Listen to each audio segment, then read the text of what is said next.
Cette semaine, à info.tvc, un nouveau marché de Noël sera présenté dans la vallée de la Matapédia, le marché de Noël artisanal. C'est le retour de l'activité de financement Le Pont payant de l'organisme La Corderie de la Matapédia. Deux Matapédiennes représentent le Bas-Saint-Laurent dans la Ligue interrégionale de hockey féminin. Un Amkouyen d'adoption a cofondé le collectif Estamos Acqui. Nous sommes ici pour aider les Guatémaltèques qui sont à la recherche de leur famille biologique. Et on vous présente un reportage sur le dîner organisé pour la Journée mondiale du refus de la misère. Bonne émission!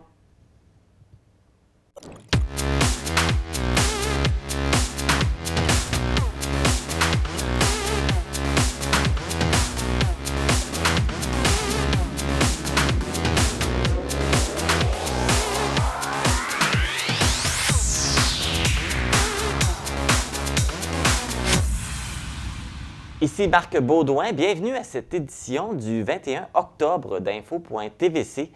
Bienvenue aux personnes qui commencent à nous suivre et merci aux fidèles d'être présents de semaine en semaine. On débute l'émission avec les actualités matapédiennes. Le pompier volontaire qui conduisait le camion-citerne impliqué dans un accident le 21 août dernier était de retour en cours le 11 octobre. Son avocate, maître Caroline Bérubé, a déclaré qu'elle n'avait toujours pas reçu l'ensemble de la preuve dans cette affaire.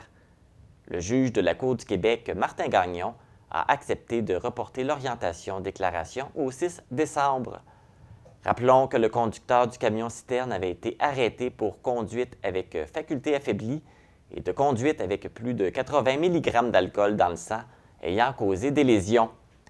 Il avait été remis en liberté sous condition 2 jours après son arrestation. L'accusé, Patrick Guimont, a été suspendu de ses fonctions de pompier volontaire le temps que la MRC prenne connaissance des résultats de l'enquête. La semaine dernière, un autobus scolaire a été impliqué dans un accident sur la route 132 à Saint-Moïse, à la hauteur du gaz-bar Saint-Amand. Selon un témoin, le conducteur d'une camionnette aurait percuté l'autobus qui venait de quitter la rue de l'Église pour s'engager sur la route 132 en direction de la rue de la Montagne. En raison de la force de la collision, l'autobus aurait effectué une rotation de 180 degrés. Les 4 enfants qui se trouvaient à l'intérieur de l'autobus ont subi des blessures légères. Rappelons que cette portion de la route 132 fait l'objet d'une demande des citoyens de Saint-Moïse pour faire réduire la limite de vitesse en raison des nombreux accidents mortels qui se sont produits à cet endroit.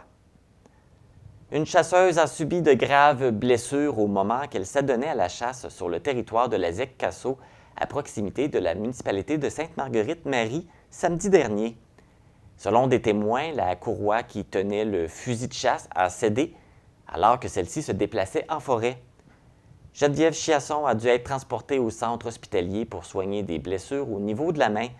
C'est par l'entremise de sa page Facebook qu'elle informe les gens de sa situation. Elle y fait mention qu'elle subira une chirurgie plastique de l'index et que son tendon fléchisseur doit être reconstruit. Le premier ministre du Québec, François Legault, a dévoilé jeudi la composition de son Conseil des ministres. C'est la députée de Rimouski, Maïté Blanchette-Vézina, ancienne mairesse de Sainte-Luce, qui a obtenu le titre de ministre responsable du Bas-Saint-Laurent et de la Gaspésie-Île-de-la-Madeleine, succédant ainsi à Caroline Proulx. Le ministère des Ressources naturelles et des Forêts lui a également été confié. À partir du 24 octobre, des travaux de forage seront effectués sur la route Saint-Edmond sur le pont de la rivière Matapédia à Lac-au-Saumon. Les travaux causeront des entraves à la circulation qui s'effectuera en alternance du lundi au vendredi entre 6h30 et 18h30. La largeur de la voie sera réduite à 4,6 mètres.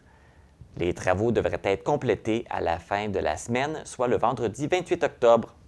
Soyez prudents dans vos déplacements. Vous avez reçu ce petit papier par la poste. C'est parce que la ville d'Amqui souhaite sonder ses citoyens. Les données recueillies avec ce questionnaire permettront à la ville d'effectuer un important exercice de planification stratégique. Toutes personnes qui participeront courront la chance de gagner un des 2 chèques cadeaux de 50 $ de la Chambre de commerce de la MRC de la Matapédia. Pour participer, vous complétez le formulaire accessible par le site Internet de la ville, amkoui.ca, et vous avez jusqu'au 31 octobre pour y répondre. La MRC de la Matapédia a reçu une bonne nouvelle puisque la Société d'habitation du Québec va lui octroyer un montant de 500 000 dans le cadre du programme Réno-Région 2022-2023.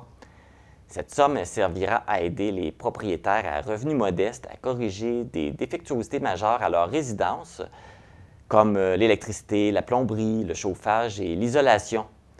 Pour avoir plus d'informations ou pour s'inscrire, contactez Robin Saint-Gelais à la MRC de la Matapédia en composant le 418 629 2053 poste 1121.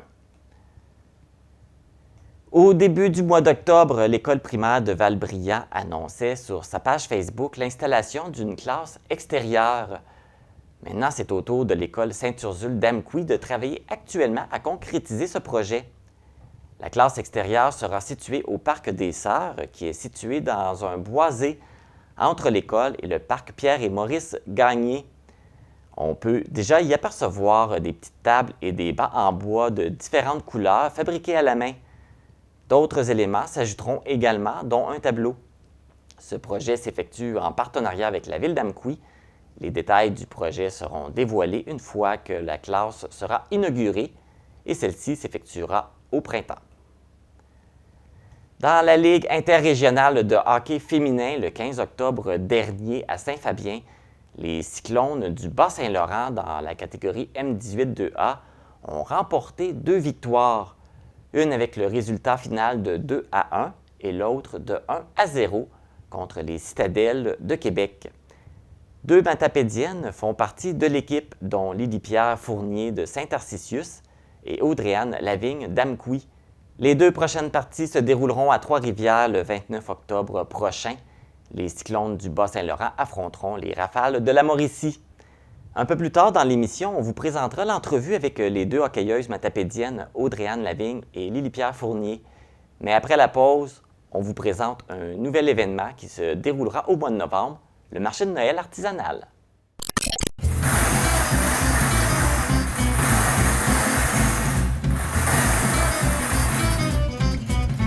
N44. Pascal, qu'est-ce que tu fais là? Ben, c'est le bingo. Ben non, on a un nouveau brouillé!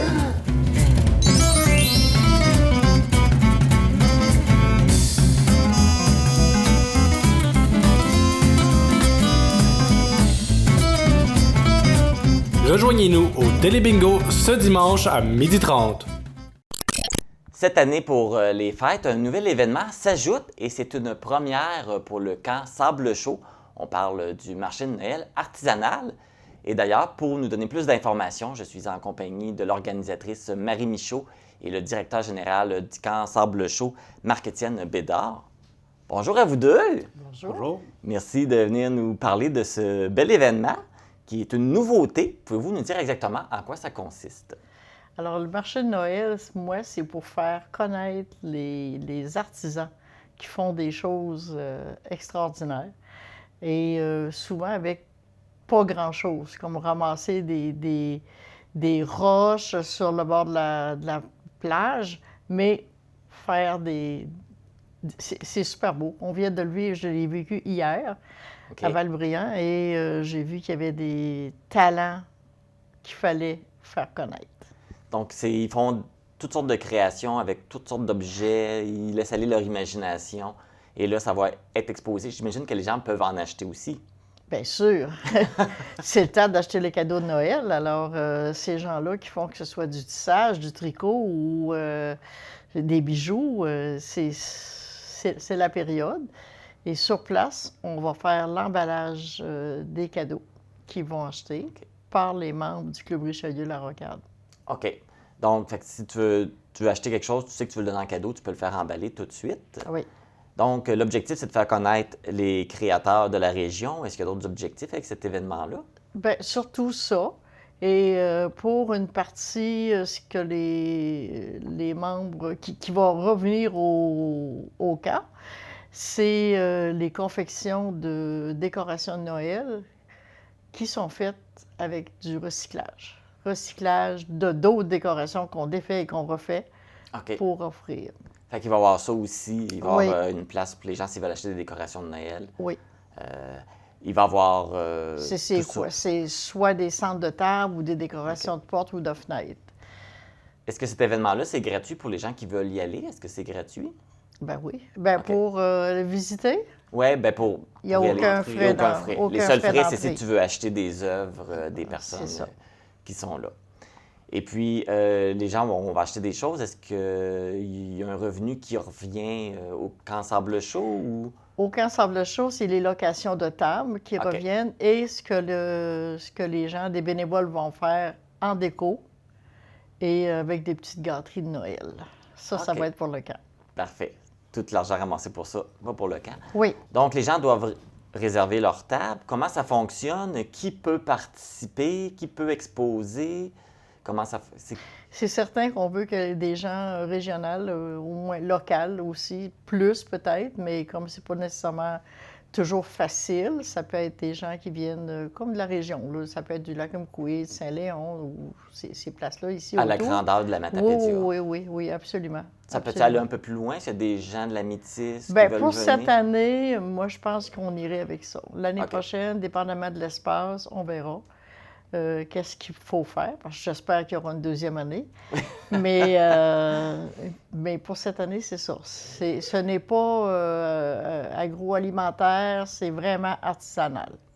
Et puis là, les gens qui veulent justement vous parler de l'espace qui est peut-être restreint, là, vous avez de l'espace pour accueillir combien d'artistes? Bien, à l'heure actuelle, je vous dirais que maximum 20. OK. Puis on pourrait peut-être peut-être quelques-uns de plus, mais il ne faut pas que ce soit trop tassé là, pour qu'on ne puisse pas voir ce qui est exposé là. Si ça se perd là, à un moment donné quand il y a trop de... OK. Et puis là, les artisans qui sont intéressés à exposer, j'imagine là, qu'ils doivent vous prévenir d'avance. Ils doivent Oui. réserver. Ils ont jusqu'à quand pour réserver leur place? Bien, moi, je dirais pas plus tard que le 31 octobre. Il faut que ce soit complet. Il faut que ça soit fait, il faut qu'ils aient réservé leur Oui. place. Là, Oui. on parle jusqu'au 31 octobre, mais l'événement se passe quand? Le 11, 12, 13 novembre. Donc, sur 3 jours, ça se passe au Camp Sable Chaud. Oui, le 11, c'est l'ouverture officielle le soir à 17 h. Le lendemain, samedi, c'est de 10 h à 20 h. Et le dimanche, c'est de 10 h à 17 h. OK, parfait.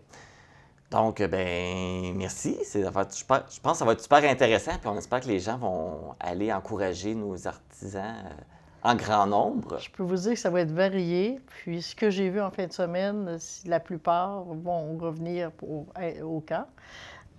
C'est très, très bien.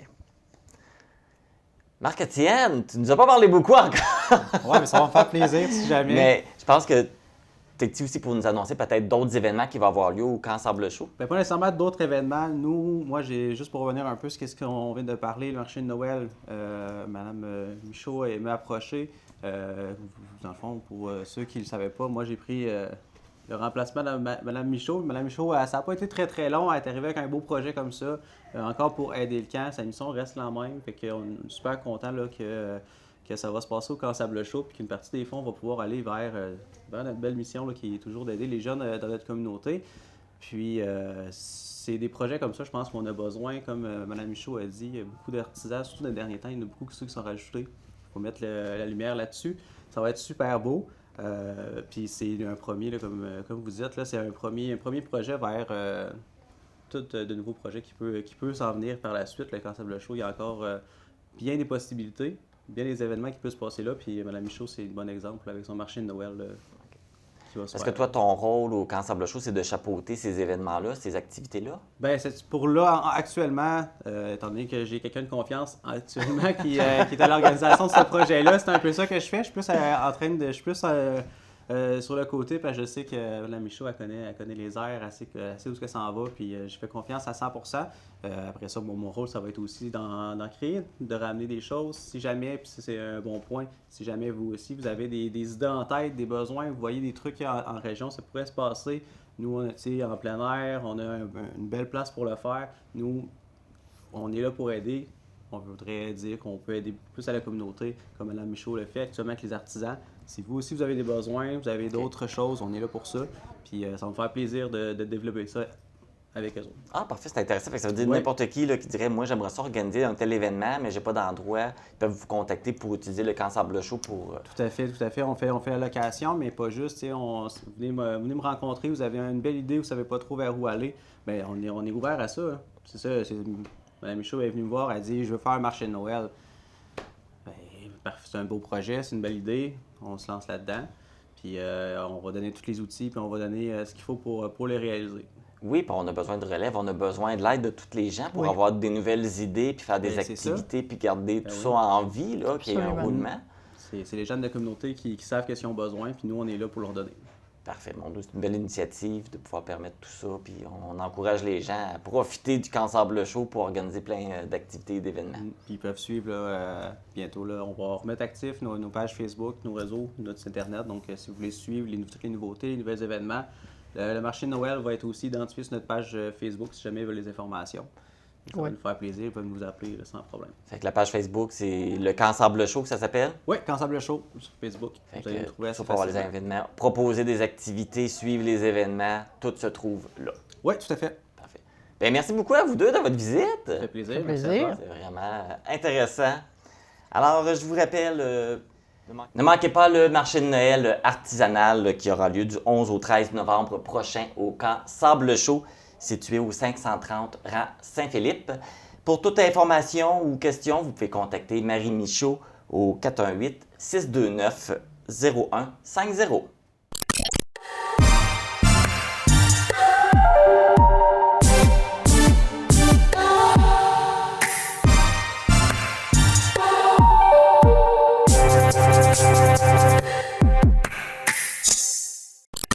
L'organisme La Corderie de la Matapédia organise une activité de financement, le pont payant, le 29 octobre prochain. L'organisme est toujours à la recherche de nouveaux membres également. Alors, on va en savoir un petit peu plus. Je suis en compagnie de Daniel Dumais, qui est le président de la Corderie de la Matapédia. Bonjour, Daniel. Bonjour. Donc, juste avant de commencer, peut-être juste d'expliquer un peu c'est quoi la Corderie? Oui, bon, la corderie, c'est un système d'échange entre les personnes, donc on dit entre les individus. Donc, si moi, je vais aider quelqu'un chez lui, ben à ce moment-là, lui, il me paye en heures, puis si moi, je vais aider quelqu'un d'autre, ben je suis payé en heures. Fait que c'est des échanges d'heures et non des échanges d'argent qu'on fait entre les membres. Des échanges de services, dans le fond. Oui, échange de services, c'est ça. Et puis, le 29 octobre prochain, vous avez une activité qui s'en vient? Oui, le 29 octobre prochain, on fait un pont payant, donc à Amqui. Fait que c'est une façon pour nous, c'est une des activités de financement qu'on a pour la corderie là, de la Matapédia. Et ça se passe à Amqui, mais à quel endroit? Ça va être situé au 4 Stop, là, dans la rue du Pont, rue des Biens, en face de l'église à Amqui. Fait que ça va être de 10h à 14h. Et tout ça, c'est pour ramasser des fonds pour l'organisme. Oui, pour faire rouler la corderie pour arriver à toutes les dépenses qu'on a annuellement. Bien, ça, c'est pas assez comme revenu, ça, mais on a d'autres revenus aussi avec ça, mais ça aide là, pour le fonctionnement de la corderie. C'est une des nombreuses activités que vous faites là, qui va avoir lieu prochainement. Oui, c'est ça. Et puis, je pense que vous êtes toujours à la recherche de membres également. Oui, bien sûr, on est rendu à 133 membres depuis 2017 que la corderie à Amqui existe. On est à la recherche, c'est sûr, de toujours de nouveaux membres parce que plus on serait de membres, aux alentours de 400-500 membres dans la Matapédia, ce serait ça l'idéal pour vraiment avoir un gros bassin d'échange entre nous. C'est ce qu'on souhaite monter. Là, c'est sûr que la COVID, les années de la COVID nous ont ralenti un peu, mais on repart, puis là, on fait des activités là, de réseautage un peu ou d'information aux membres là, pour que les gens s'habituent de se revoir puis de partager ensemble. Est-ce que c'est n'importe qui peut être membre à la corderie? Oui, sauf qu'il faut être âgé de 14 ans et plus. Donc, 14 ans jusqu'à 100 ans, pas de problème. Puis, que ce soit homme ou femme ou peu importe. Mais c'est des individus, c'est des personnes. C'est pas des entreprises, c'est pas des commerces, c'est vraiment des personnes. Une personne. Et puis, comment ça fonctionne pour le jumelage? Disons, une personne va aller aider une autre personne. Oui, bien, dans le fond, la corderie, quand quelqu'un est intéressé, il rentre membre de la corderie. Nous, ici, ça coûte 10 $ pour rentrer membre. Et ça va pour toute la vie, la durée de la corderie. Donc, on n'a pas de renouvellement annuel comme ailleurs, dans le sens qu'on ne veut pas perdre de temps non plus à aller rencontrer les gens pour avoir un 10 $ par année. C'est pas une bonne façon de fonctionner pour nous. Donc, on paye 10 $ pour entrer et ça vous donne 15 heures quand tu rentres, 15 heures de services possibles, d'échanges à avoir. Fait que sur ces 15 heures-là, il y a un système informatique. On va sur le site de l'Internet de la corderie et on va voir toutes les offres que les gens offrent et les demandes aussi que les gens font. Et là, si on veut offrir nos services, on regarde les demandes des gens, puis là, on dit, as-tu encore besoin de faire du bois de chauffage? Je voyais que tu avais besoin, c'est-tu fait, c'est pas fait? Bon, là, on peut s'offrir. Et moi, si j'ai besoin de corder du bois de chauffage, je peux aller voir aussi qui offre ce service-là. Et donc là, je l'appelle, je dis, est-ce que tu pourrais m'aider une telle journée, il va faire beau, bon. Fait qu'on s'entend entre nous quand est-ce qu'ils peuvent venir, tout ça. Si ça convient, il n'y a pas personne qui est obligé. Hein? Si quelqu'un me demande, tu peux-tu venir? Ben non, je peux pas là. Ou bon, on essaie de s'arranger quand, comment. Mais il n'y a aucune obligation de la part des membres, fait que c'est pas restreignant là-dessus. Fait que si moi j'aide quelqu'un, ma banque d'heures qui était 15 heures au début, va monter. Okay? Puis quand je donne des services pour la corderie, mes heures montent aussi parce qu'ils peuvent s'impliquer sur des comités pour se faire des heures aussi, pour après ça aller chercher des heures de service auprès des autres membres. Au niveau des services offerts, ça peut être à n'importe quel niveau? Oui, ça peut être à n'importe quel niveau, sauf au niveau médical puis psychologique. Sinon, le reste, il y a bien des choses possibles, là, que ça, de la peinture, du ménage, de faire de la nourriture, garder des enfants, accompagner des gens pour des rendez-vous médicaux, orthopédiques, l'épicerie. Il y en a comme 1000 offres possibles déjà, puis on peut en rajouter. Là, c'est pas un problème, là, s'il y en a qui ont des nouvelles idées. Ça peut être du covoiturage aussi, parce qu'on sait que les jeunes de 14 à 20 aiment ça aussi, le système de covoiturage. Fait que Rimouski, Québec ou peu importe, à partir d'ici ou en revenant d'ici, on a ça aussi qui est intégré à part de tous les autres services. Là. Ouais. C'est un peu intergénérationnel aussi, puis c'est des partages puis l'entraide comme ça qu'on aimerait développer de plus en plus aussi. Là. Et les gens qui sont intéressés à devenir membres, ils doivent procéder comment? Dans le fond, si on regarde sur Internet, à Corderie de la Matapédia, on a le site. Et on a les informations directes, le numéro de téléphone, là, le 418-629-2858, poste 4. Ils ont toutes les informations, soit par téléphone ou soit par courriel. Puis ils peuvent même envoyer un message, un courriel direct, comme de quoi tu es intéressé à s'inscrire. Puis nous, on reçoit ça, puis on communique avec eux pour les rencontrer. L'inscription pour un nouveau membre, ça se fait en personne. On fait toujours en personne. Ça dure à peu près 3/4 d'heure, 1 heure, là, tout dépendamment là, des questions, puis si les gens sont rapides ou pas, ou peu importe, là, mais on prend le temps d'être avec les gens pour leur faire découvrir les offres parce qu'ils sont toujours un petit peu mais qu'est-ce que je vais offrir, moi donc? Mais quand on lui parle et qu'on lui dit que tout ce qui existe, on part de là, puis on 20. J'en ai une qui avait jusqu'à 75 offres possibles. Puis en général, il y en a une vingtaine, là, tu sais, oui, ça, je pourrais faire ça, je pourrais faire ça. Fait que, puis on demande aussi aux gens de penser qu'est-ce qu'ils aimeraient avoir comme service, recevoir aussi. Parce que ici, là, puis c'est partout pareil au Québec, parce que nous, on a la corderie de la Matapédia, mais il y en a 11 accorderies dans tout le Québec. Donc, il y en a à Québec, à Montréal, à Sherbrooke, dans la Côte-Nord. Il y en a déjà une à Rimouski, une à Matane, une à Gaspé, mais on fermé toutes les 3 dans les 6 dernières années. Et là, c'est une autre qui survit parmi ceux-là de l'Est du Québec. Vous êtes le petit village irréductible gaulois. On met beaucoup d'énergie, puis on espère que les gens... Parce que les gens, en général, adorent ce principe d'échange, de partage, d'entraide. Un peu comme ça se passait anciennement, c'était beaucoup ça aussi, que les gens allaient s'entraider. Un passait au feu, un avait ci, un avait ça à faire, des corvées. Les gens s'aidaient plus. Bien, c'est ça qu'on veut aussi essayer de développer, là, redévelopper, sans que ça coûte des sous. Daniel Dumais, merci beaucoup.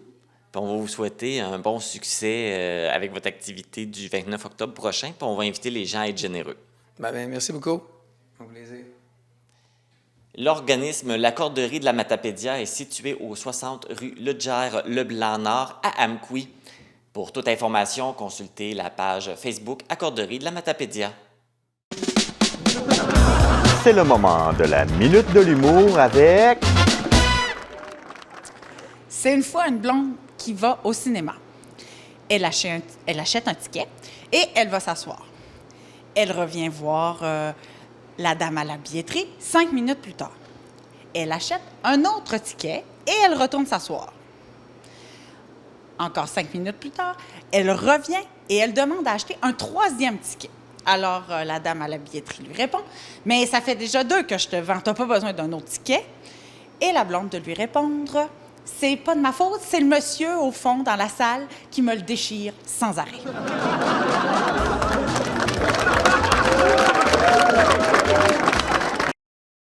Pour nous joindre, composez le 418-629-4503 ou écrivez-nous à journaliste@tvcmatapedia.com. Restez à l'affût de toutes nos activités en nous suivant sur Facebook. Vous pouvez également regarder nos émissions en vous abonnant à notre chaîne YouTube. Le Bas-Saint-Laurent est représenté dans la Ligue interrégionale de hockey féminin. Dans la catégorie M18, on retrouve 2 matapédiennes que j'ai le plaisir d'avoir avec moi en studio. Bonjour les filles! Bonjour. Allô. Je vais vous laisser vous présenter. Fait que juste dire votre nom et dans quelle municipalité vous êtes. Je m'appelle Élie-Pierre Fournier, j'habite à Saint-Tarsius. Je m'appelle Audrey Lavigne, puis je viens d'Amqui. Donc, toutes les deux, là, vous jouez dans une ligue féminine, mais vous avez joué avant ça aussi dans des ligues mixtes avec des garçons. Alors, qu'est-ce que ça représente pour vous de pouvoir jouer juste avec des filles? C'est quand même important pour nous parce que ça nous permet de jouer avec nos amis. L'ambiance est pas pareille qu'avec des garçons. Puis le style de jeu est différent. C'est vraiment le fun pour nous. Toutes les filles, mettons du Bas-Saint-Laurent, qui peuvent jouer en équipe de filles. C'est pas pareil, c'est différent. Jouer avec des filles puis jouer avec des garçons et tout. Ouais. Fait que c'est pas le même style de jeu non plus. Toi, c'est pas c'est la première fois que tu joues juste avec des filles? Ouais. C'est ta première année? Oui. Tu aimes ça jusqu'à maintenant? Ouais, j'aime vraiment ça. Et puis, ben, d'ailleurs, justement, pour vous, comment ça a commencé cette passion-là pour le hockey? Pour moi, mon père, il m'a toujours fait écouter les games à télé. Fait que ça a été tout de suite quand il m'a dit « Veux-tu jouer au hockey? » J'ai dit oui. Puis j'ai tout de suite aimé ça. J'ai commencé à l'âge de 4 ans. Fait que ça a tout de suite cliqué pour moi le hockey. Fait que tu as commencé à jouer au hockey à 4 ans? Ouais. Fait que tu as commencé déjà tout petite. Fait que Ouais. tu le savais que tu y continuerais puis tu jouerais longtemps? Ouais. En tout cas, jusqu'à maintenant, Ouais. ça va bien. Toi? Avec mes frères, souvent on jouait au mini-hockey en bas. Puis après ça, là, j'ai regardé mon premier match, puis j'ai vraiment aimé ça. Fait que mon père m'a inscrit, puis j'ai toujours continué. Là, vous jouez dans la Ligue interrégionale de hockey féminin. Parlez-moi donc un peu de cette ligue-là. C'est quoi? Il y a combien d'équipes? Au total, dans notre catégorie, il y a 13 équipes. C'est séparé en 3 sections, Est, Ouest et Centre. Dans le fond, comme nous, on est dans l'Ouest, puis on joue contre 4 équipes plus souvent. Mais au total, on a 22 matchs dans la saison régulière. Fait que c'est ça, là. Peut-être plus l'Est que vous représentez? Ouais, excuse-moi. Vous représentez le Bas-Saint-Laurent, Ouais. Gaspésie, de la Madeleine. Ça veut dire que dans le fond, il y a des équipes partout dans la région. Oui, ça va jusqu'à Laval, il y en a au Saguenay, en Mauricie, à Québec. Il y en a un peu partout, ouais. Et puis, habituellement, vous vous promenez au Québec partout pour jouer vos matchs? Ouais, nos matchs locaux sont à Saint-Fabien. OK. Puis, comme la semaine prochaine, on s'en va à Trois-Rivières jouer 2 matchs. Fait que vous jouez 2 matchs à la fois à chaque fois Ouais. que vous vous déplacez. Ouais. Parce que ça fait beaucoup de voyagement. Fait qu'en Ouais. faisant 2 matchs, on sauve du temps. Ouais, vraiment beaucoup. Puis votre nom d'équipe, c'est, on le voit sur vos chandails? Ouais, les Cyclones, Cyclones. du Bas-Saint-Laurent. Du Bas-Saint-Laurent. Fait que vous représentez fièrement notre région. Et comment ça se passe, les matchs? Le calibre, il est bon? Ouais, pour l'instant, on a 2 victoires qui nous placent en haut 3e dans le classement général. Fait que, tu sais, on espère continuer dans cette belle lancée de victoires. Là. Justement, là, tu me parles que vous avez 2 victoires à votre actif. C'est quoi l'impact là, pour votre préparation pour les prochains matchs? Est-ce que ça a un impact? Est-ce que vous dites « Ah, ça va bien » ou vous dites « Non, il faut travailler parce que c'est pas acquis qu'on va toujours gagner Ouais. C'est pas acquis, il faut toujours donner plus d'efforts. Tu sais, c'est le début de saison pour toutes les équipes, là, on sait pas. Là. Qu'est-ce qui peut arriver dans la saison? Tu sais, ça se joue sur la glace aussi. Tu sais, on peut avoir des mauvais matchs que autant des bons matchs. Puis ça, tout se passe sur la glace, puis on continue à travailler fort. Vous avez des pratiques aussi. Là, on parle de vos matchs, mais vous avez des pratiques. Oui. Vous les faites où, vos pratiques? Ben, tu peux- À Saint-Fabien, là. Encore. Ouais, ou à Bonaventure, ça dépend pour les filles de la Gaspésie. OK. Fait que c'est les deux places là, que vous jouez là, pour vous pratiquer. Bien. Fait que c'est ça. Donc, hein, c'est super intéressant. Fait que là, vous vous rencontrez. Là, vous avez 13 équipes que vous allez rencontrer pendant toute la saison. Ouais. Jusqu'à la finale. Fait que là, vous venez de commencer, vous avez 2 matchs de jouer. Ouais, sur 22. Bon, excellent. Ben, merci beaucoup, les filles, de votre présence, Lily Pierre puis Audrey-Anne. Je vous souhaite une bonne saison. Merci. Je vous souhaite d'avoir beaucoup de plaisir. Merci. Si vous voulez suivre les statistiques des équipes de la Ligue interrégionale de hockey féminin, vous pouvez consulter le site de la Ligue au lihf.hockey/accueil. Les résultats des matchs pour les équipes, pour l'équipe Les Cyclones vont être présentés ici là, à l'émission dans la partie Les actualités matapédiennes.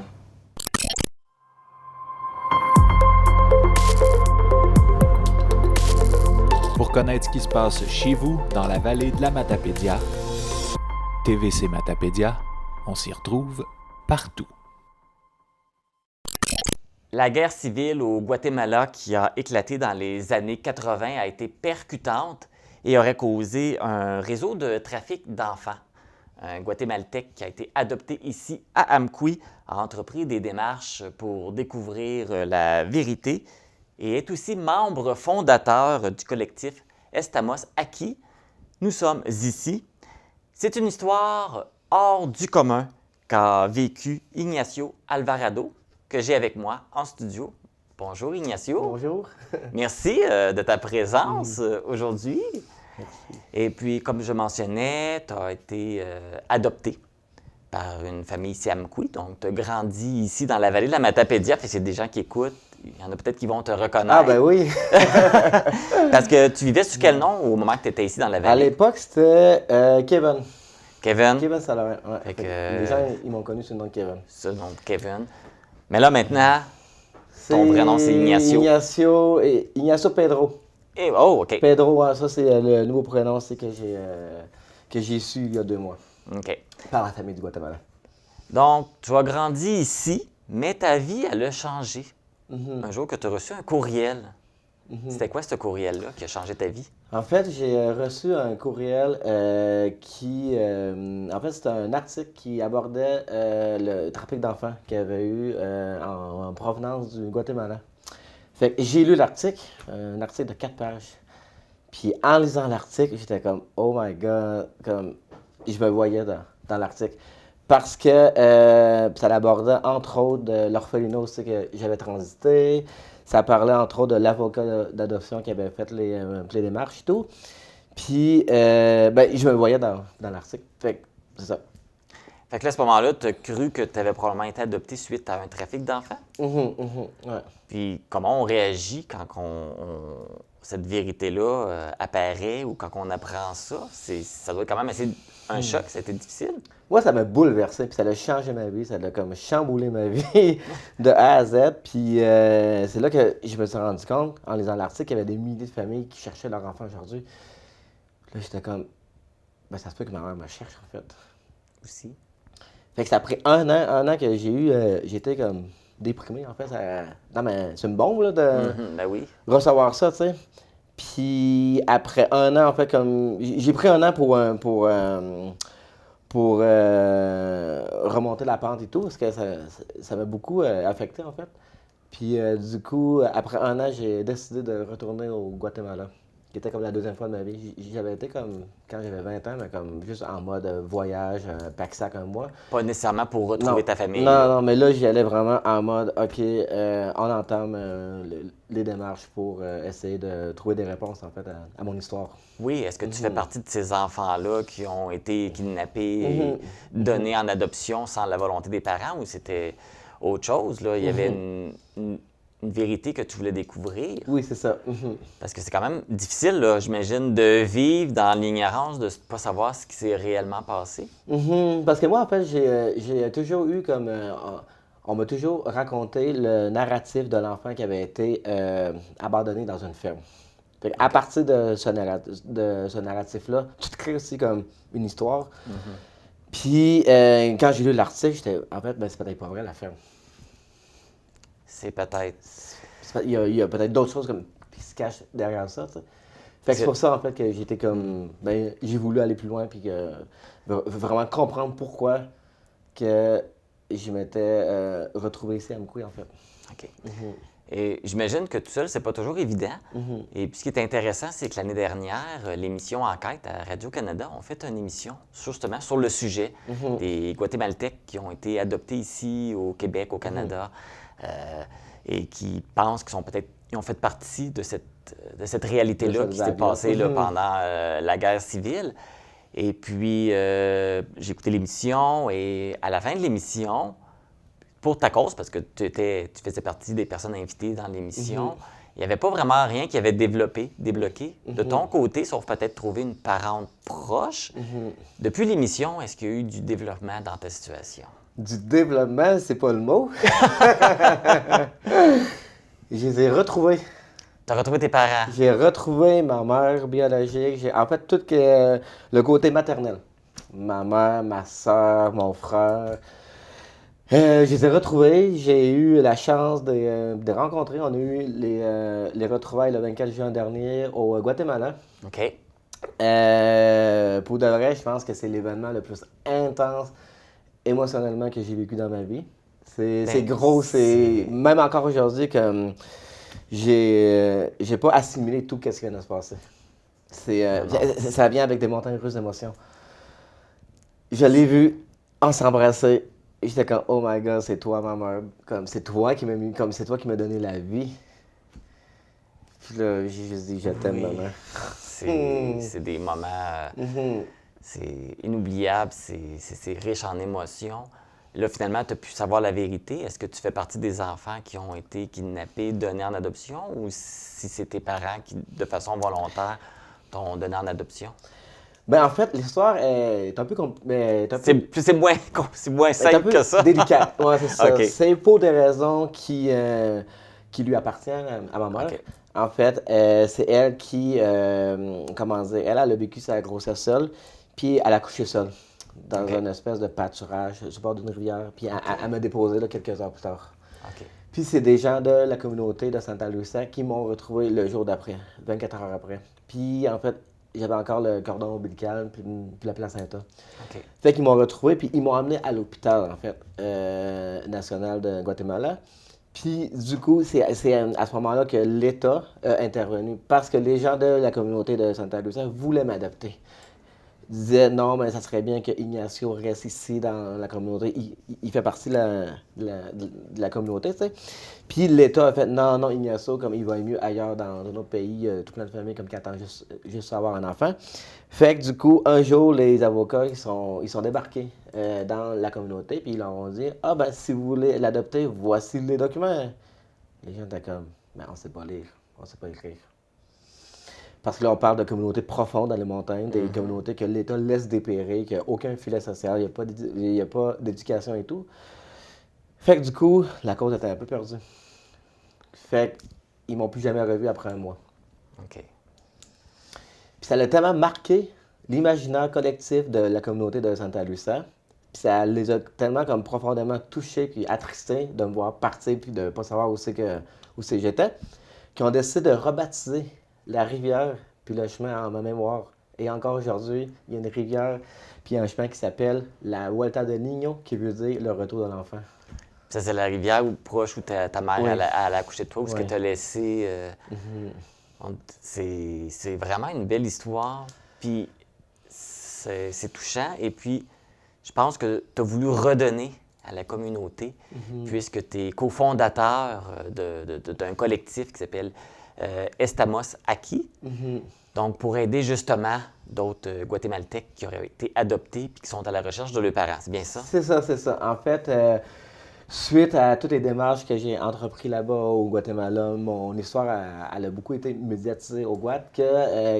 Quand je suis revenu à Montréal pendant la pandémie, j'ai reçu plein de courriels de différentes personnes adoptées du Guatemala qui me disaient « Oh my God, comme, moi aussi, je me suis fait adopter, puis comme, j'ai plein de questions, puis j'ai des doutes. Fait qu'à partir de là, j'ai décidé de fonder un collectif qui s'appelle le collectif Estamosaki, qui veut dire « Nous sommes ici ». Puis on a choisi le nom de Estamosaki. En fait, c'est en réponse avec une association qui s'appelle Donde están los niños y las niñas, qui veut dire « Où sont nos enfants ». Et c'est une association qui a été fondée là-bas au Guatemala, qui a été fondée par des mères et des pères de famille qui cherchent leurs enfants, qui ont été enlevés pendant le conflit armé. Et ça fait combien de temps que ça a été fondé? Ça fait 1 an. Ça fait 1 an? Ouais, 1 an et quelques mois, là. Et je pense que vous avez quand même un beau bilan depuis que vous avez créé ce collectif-là. Oui, mais comme en 1 an, on est rendu à notre 3e retrouvaille de Montréal-Guatemala. On a eu, avec mon histoire, on est rendu à 3 familles qu'on a comme pu retrouver qui étaient encore là-bas au Guatemala. Il y a toi qui étais ici à Amqui, un de Montréal et le 3e? Il y avait moi ici à Amqui, il y en avait une à Saint-Jérôme, puis une autre à Montréal. OK, donc il y en a des Guatémaltèques, il y en a un peu partout au Québec, là, ce que je comprends. Il y en a des centaines et des centaines et des centaines. Fait que c'est pour ça, en fait, le travail du collectif, c'est ça, c'est comme de retrouver ces gens-là, voir un peu comme ils sont rendus dans leur démarche et tout.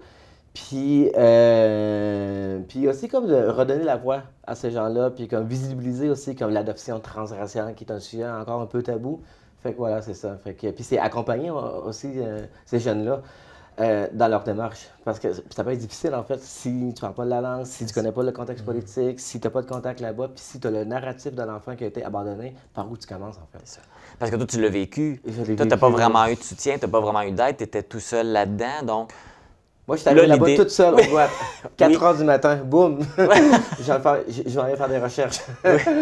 Oui, c'est ça. Et puis, tu n'as pas vraiment eu d'aide. Donc, l'idée de créer ce collectif-là, justement, pour accompagner les gens, pour pas qu'ils soient tout seuls là-dedans, parce que c'est pas évident de vivre ça tout seul. Là. Non, mais en fait, c'est violent. Oui. Puis c'est immense aussi, comme... Mais par où tu commences? Puis aussi, c'est que l'État puis le gouvernement canadien, comme il n'y a pas, il y a pas de ressources, il n'y a pas d'outils non plus qui viennent en aide aux jeunes qui veulent comme retrouver leur famille biologique. Fait que du coup, comme ils sont un peu laissés à eux-mêmes. Fait que du coup, nous, on est là pour les accompagner. Puis après ça, tu as tout aussi l'accompagnement psychosocial, toute la partie émotionnelle, parce que ça vient avec beaucoup d'émotions aussi, comme vouloir renouer avec tes racines, renouer avec ta culture, tes racines. Oui, tes racines, ta culture. Voilà. Fait que dans le fond, ce qu'il faut savoir aussi, c'est pour avoir des informations, il existe une page Facebook. Oui. Vous avez des dépliants aussi. Vous avez plusieurs outils pour aider les gens. Oui. Donc, à part le dépliant, la page Facebook, c'est pas mal ça. Les dépliants, on peut s'y procurer où? On peut... C'est plus par la page Facebook. Si les gens veulent avoir l'information, vous contactent par la page Facebook. Oui, c'est ça, puis ils vous donnent. On a une page Facebook, intéressés. puis aussi on a un compte personnel Collectivo Estamosaki sur Facebook aussi. Les gens ont juste à chercher Estamosaki Collectivo ou Collectif Estamosaki, on est là. Puis c'est ça, en fait, on invite les gens qui connaissent des jeunes guatémaltèques autour d'eux, de nous contacter, en fait. Nous, c'est ça. Nous, on est là pour les accompagner. Fait qu'on passe par Facebook. Voilà, c'est ça. Là, maintenant, ça va bien. Tu as retrouvé ta famille, t'aides les Guatémaltèques qui sont à la recherche de leurs parents. Tu as une belle mission. Maintenant, aujourd'hui, il arrive quoi avec toi? Je retourne vivre au Guatemala. Oui? Je retourne, en fait, je pars dans exactement 2 semaines. OK. Ouais, mais ça fait comme presque 1 an que j'habite là-bas. Puis je suis revenu à Montréal pour vider mon appartement. Puis là, j'ai pris une décision officielle de retourner vivre là-bas. Puis notre but, en fait, c'est d'ouvrir un bureau de recherche et investigation avec un anthropologue de là-bas. Fait que du coup, là, on a trouvé un local. Fait qu'on va comme aménager comme dans les prochains mois, en fait. Okay. Puis le but aussi du collectif, ça va être de convertir le collectif en une OBNL. Puis pouvoir aller chercher des subventions à l'État canadien. Parce que là, ce que je comprends, tu restais à Montréal présentement. Oui, j'habite à Montréal depuis des années. OK. Mais là, j'ai pris la décision pour aller vivre, rejoindre ta famille. Oui, mais il y a ça aussi, comme ils sont en vie, ils sont là. Fait que j'ai le goût de les connaître. Okay. On a le goût de bâtir une relation. Puis d'apprendre à se connaître, là. Puis voilà, c'est ça. Hein, comme on dit, jamais trop tard. Voilà, de reprendre. non, c'est ça. Et puis donc, dans le fond, ce que tu veux créer là-bas au Guatemala, dans le fond, c'est la suite de ce que tu as fait ici avec Estamos Aquí. C'est que tu vas transférer ça là-bas, il va y avoir un bureau là-bas pour aider les gens d'ici et les gens de là-bas. Oui, c'est ça. Mais nous, on est en contact aussi avec des gens de Montréal, des gens qui font partie du collectif Estamos Aquí ici au Québec. Fait que du coup, on va être en contact. Puis nous, les gens qui vont vouloir venir au Guatemala, en fait, on va les accompagner, puis on va les supporter, puis tout ce qui est paperasse, bureaucratie, tout, on est là pour... Oui, parce que dans ces choses-là, je pense que c'est ça le pire. Hein? Les papiers, remplir tout ça, c'est des mots de tête, là. Ah oui. Puis aussi, c'est que c'est en espagnol, parce que la plupart des gens ne parlent pas espagnol non plus. Moi, j'ai eu la chance de réapprendre l'espagnol. Parce que souvent, les gens qui sont adoptés... Parlent français ou sont élevés dans la langue dans laquelle ils sont élevés, puis sont adoptés. Donc, ils arrivent là-bas. Fait que, voilà, c'est ça. Ah! Mais écoute, Ignacio, c'est vraiment une belle histoire. Et puis, belle preuve aussi qu'il faut persévérer. Hein? Tu n'as pas lâché, tu as découvert la vérité, tu as retrouvé ta famille. Tout ça parce que tu as travaillé fort. Puis là, aujourd'hui, de pouvoir aider les gens, c'est vraiment une belle mission que tu te donnes d'aider les gens là-dessus. Je vous souhaite un bon... Être ton prochain, comme ils disent. Oui, donner les suivants, j'aide les autres pour éviter qu'ils revivent peut-être les mêmes choses ou ceux qui vivent les mêmes choses que toi, et un soutien. Je vais te souhaiter une belle vie au Guatemala. Merci beaucoup. De bien retrouver ta famille. Merci. Puis d'être heureux. Merci. Merci beaucoup. Merci beaucoup d'être venu nous rencontrer. Ouais. Donc, si vous êtes un Guatémaltèque ou vous connaissez quelqu'un qui vient du Guatemala, qui a été adopté ici, qui est en démarche pour trouver la vérité, trouver sa famille, vous pouvez le référer au site, à la page Facebook Estamos Aquí, qui signifie « Nous sommes ici ». Donc, il y a des gens qui vont pouvoir le soutenir, l'aider dans ses démarches. Oui, ce sera pas long, je vais vérifier ça. Marie-Brigitte, qu'est-ce que tu fais? Je vérifie les cartes de bingo. On a une tablette pour faire ça maintenant! Nous avons un gagnant, nous allons commencer le tour suivant dans un instant.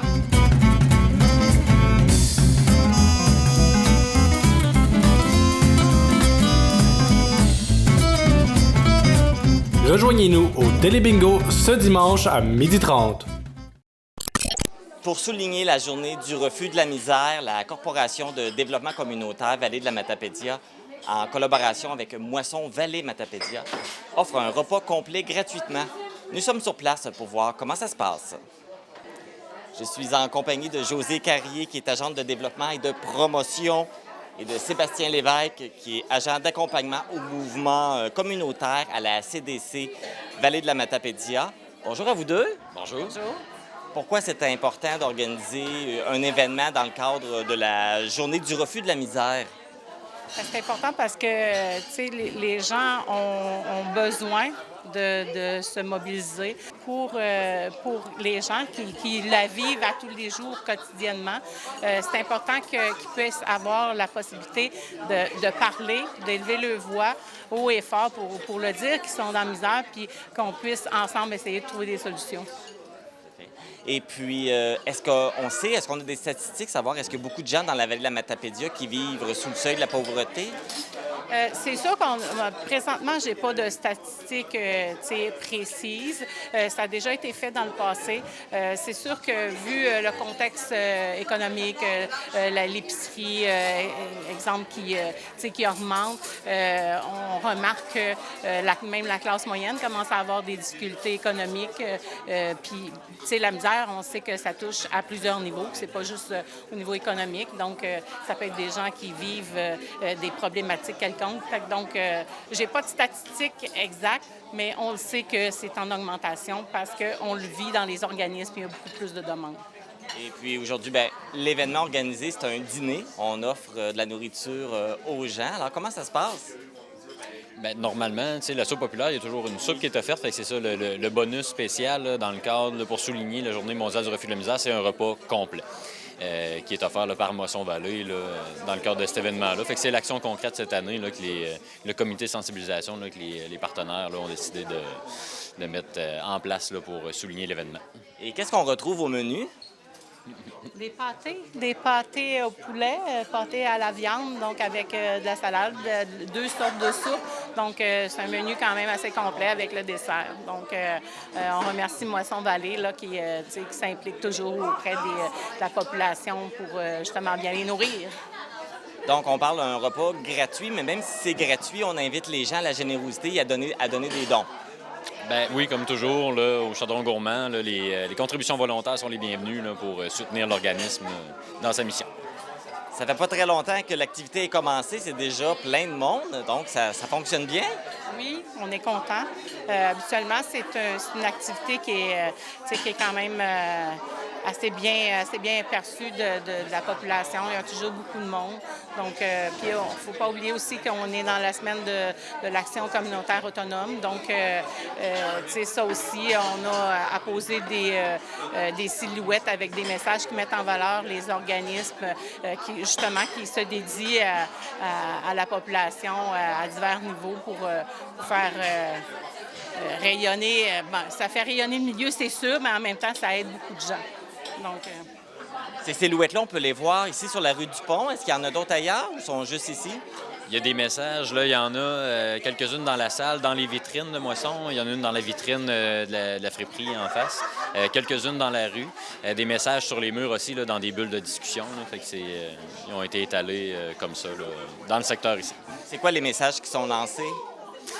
C'est vraiment là, tourné de façon positive pour faire voir aux gens là, quels services existent, là, peuvent répondre à des besoins. Donc, si on prend là, un ici à côté, c'est j'ai échangé des services ménagers contre de l'entretien paysager avec le logo de la corderie. Donc, ça permet aux gens de pouvoir se questionner. « Oh, OK, oui, ces services-là sont offerts. » C'est des exemples concrets. Donc, ça parle, c'est accessible là, à ce niveau-là. Ça permet de faire connaître, dans le fond, les différents organismes communautaires et les services qu'ils offrent. Exactement. C'est 19 organismes d'action communautaire autonome là, qui sont membres de la CDC. Donc, ça fait plusieurs organismes qui sont là pour répondre à différents besoins de la population. Donc, ça vous fait une belle grosse journée, une belle activité. Il y a plein de monde. Je vais vous laisser continuer là, à vos occupations. Merci beaucoup. Merci à toi. Je suis en compagnie du député de Matane-Matapédia, Pascal Bérubé. Bonjour, Pascal. Bonjour. Merci d'être présent aujourd'hui. C'est une journée importante, c'est un événement important aussi qu'on souligne pour aider les personnes plus démunies. C'est une journée importante qui est mondiale, la journée mondiale du refus de la misère. Donc, une journée pour réfléchir à ce que ça veut dire chez nous, la pauvreté. Et c'est pour ça que je suis ici.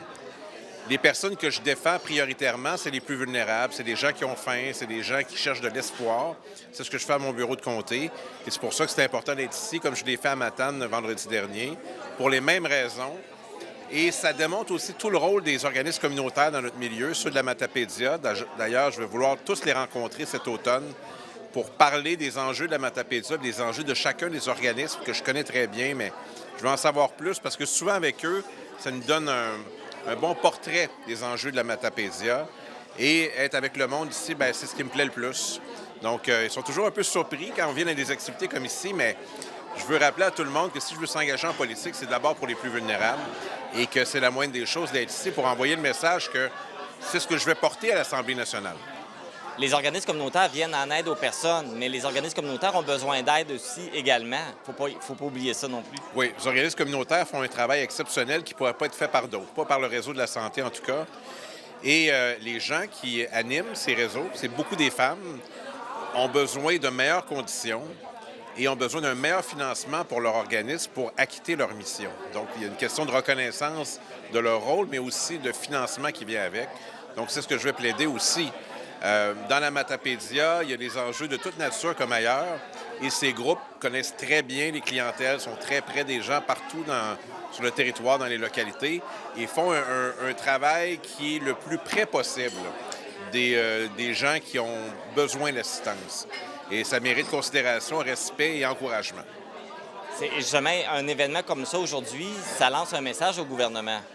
Oui, on entend parler de toutes sortes de choses qui seraient prioritaires. Parce que la lutte à la pauvreté, c'est encore prioritaire.